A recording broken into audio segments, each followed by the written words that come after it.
everyone? Welcome to KevinandFred.com. Are you Kevin? Hold on.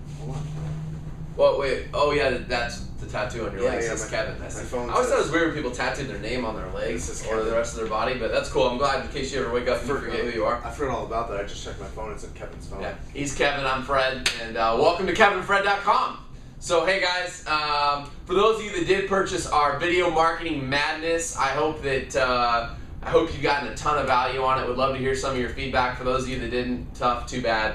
It's over. Moving on. We're out. So, do you know where we are today?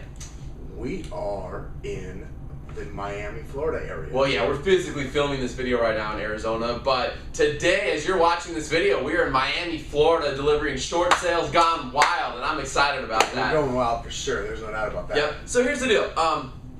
We don't talk a lot about this specifically in Short Sales Gone Wild, but we hear a lot about it in Keller Williams. It's spoken a lot of in the Millionaire Real Estate Agent book about this concept of models and creativity. Yeah. And it was really cool because this morning we got a tweet from somebody who said, "Hey, thanks so much, Fred and Kevin. Blah, blah, blah, doing it the right way does equal making more money and bonuses and whatever else." Somebody following the models. Yeah, following the model. And it was cool because I tweeted that guy back and I was just like, congratulations to you for following a model that perhaps we created because it was around short sales, or perhaps we didn't create, we've just been teaching, and then implementing it. And I find this really funny because we find a lot of agents who, in their businesses, just a lot of business people in general, that love leading with creativity because they have this entrepreneurial spirit inside of them that likes to forge new endeavors, they like to forge new roads, and it's really an admirable trait and quality. It definitely is a strength, but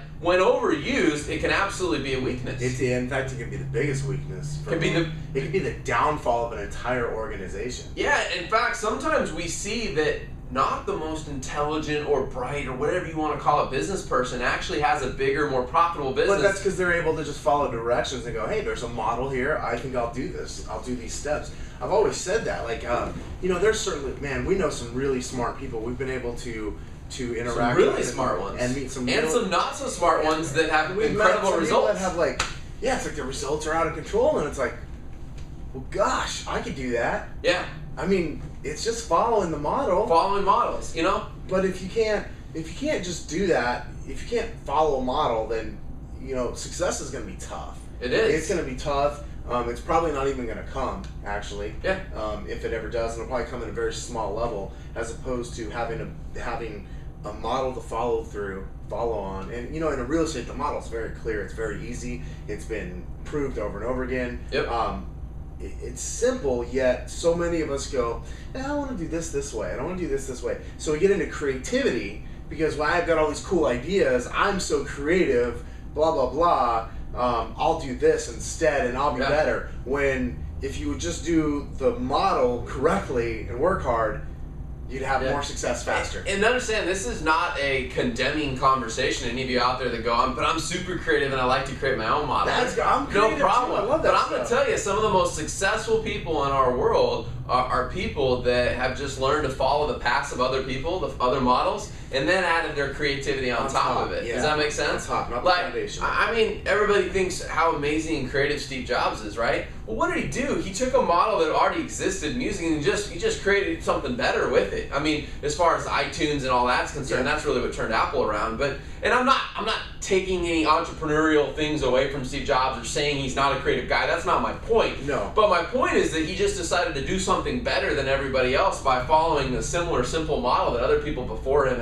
had created. Yeah, well, I mean, look what Gary Keller's been able to do in the real estate industry. Absolutely. By following a model. Yeah, and now the models change and we adapt our models and we shift and we expand them and contract them as markets change. But the models are always still there. And when we get away from the models, then we get into this airy-fairy place of, well, this is kind of working for me, and we don't have any way to hold our results accountable, hold our people accountable. There's no accountability for growth when we get too much into creativity. Yeah. So I just want to challenge you today, where in your business have you skipped some models because you wanted to go faster, or you wanted to skip a step, or you just decided to throw in your own creativity? Where could you benefit by going back into your business and going, you know what, there's a model for this, I'm going to go back and re-implement that and then add some creativity. I'm going to say this too, and if you don't know that, like if you can't objectively look at your business and go, where did I do that? I'm going to suggest you ask your coach. And if you don't have a coach, I'm going to suggest that you get a coach. Yep. Coaches are great at going, oh, and then what model did you implement? And bringing that out and helping you recognize when you went so entrepreneurial creativity and spirit that you left behind. Are we boring you? Totally got away. Yeah, man. We better wrap it up. Hey, thanks so much for joining us today on KevinandFred.com. Kevin's got to go take a nap. We'll see you later.